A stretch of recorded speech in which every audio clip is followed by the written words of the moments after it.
Pagkatapos sa Semana Santa, magkakaroon ulit ng schedule na pamamahagi ng ayuda para sa mga tsuper na hindi pa nakakuha ng 5,000 pisong cash aid. Ang ilang TNVS driver hindi raw nakatanggap dahil wala sa listahan na isinumite ng kanilang transport network company. May unang balita si Joseph Moro.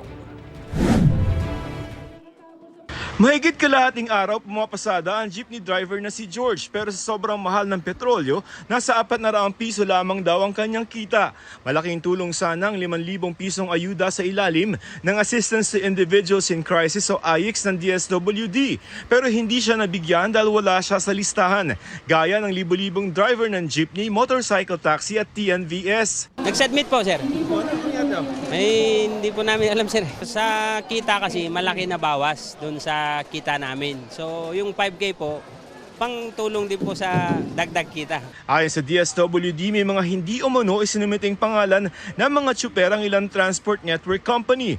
Mabibista raw kasing sobra-sobra sa pinapayagan ang bilang ng kanilang mga partner drivers. Dalawa lang yan, to be fair about it. Grab and InDrive. Itinago nila yung mga tempo drivers nila, so you can imagine, mas malaki pa yung nakatagong drivers than yung disclosed drivers. Sinusubukan pa namin kunin ang panig ng Grab. Gate naman ng InDrive, isinimit nila ang buong listahan ng kanilang partner drivers. Na-validate naman daw ito para matiyak na nasunod at nakumpleto ang mga impormasyon. Bahagian nila ng proseso ang pagsumite ng kaukulang mga dokumento ng kanilang mga driver. Patuloy raw sila nakikipag-ugnayan si LTFRB at tutulong para maisama sila sa planong special payout. Sinusuri na rin daw nila ang mga isinumiting record para maisaayos sa mga datos at mga nakabinbin at kulang pang dokumento.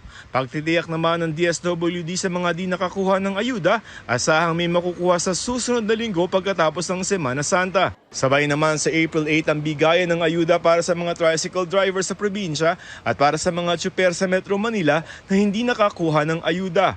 Bukod pa riyan ang fuel subsidy ng Department of Transportation para sa mga operator at driver ng traditional at modern jeepney, bus at UV Express. Bus drivers po, kapag wala kayong 5K, either deposit or coordinate with your operators, kailangan namin listahan. Ibigay nyo yung e-wallet accounts nyo doon. Pag mayroong mga tsuper talaga na ayaw talaga ng mga ganito o wala silang mga e-wallets, pwede po kami mag-hold ng special payout para cash po namin ibibigay. Conductor po yan, kukuhanin po natin yan sa DSWD. No, nakiusap po tayo. Kaysa magtaas pasahe, pinag-aaralan ng gobyerno ng mangontrata ng pampublikong sasakyan para magbigay ng libreng sakay sa publiko.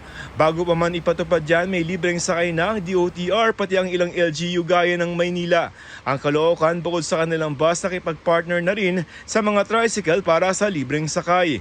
Ang tsuper naman sa Pampanga na si Richie nagawa rin magbigay ng libreng sakay kahit pasakit sa kanya ang mahal na langis. Malit na bagay lang po yun, ma'am, kasi kung tutuusin po, sobra po binigay na blessing po sa amin eh. Kumbaga, naranasan ko rin pong ganyang hirap, kaya i-share ko lang po, ma'am.